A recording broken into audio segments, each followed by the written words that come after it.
Hello বন্ধুরা, নতুন একটা ব্লগে তোমাদের স্বাগতম। আমাদের কাকুরগাছিতে এই টেন্ডীশ্বর বাবার যে নতুন মন্দির স্থাপিত হয়েছে, এই কার্ড দিয়ে সবাইকে ইনভিটেশন দেওয়া হয়েছিল।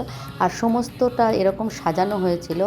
সব মেয়েরা বউরা পাড়ার 108টা শিব কলসি মাথায় নিয়ে কাকুরগাছি থেকে হেঁটে বাবার মাথায় জল দিয়েছিল। জয়দা যে এই মন্দিরটা প্রতিষ্ঠা করেছে, এই বাবার প্রতিষ্ঠা করেছেন।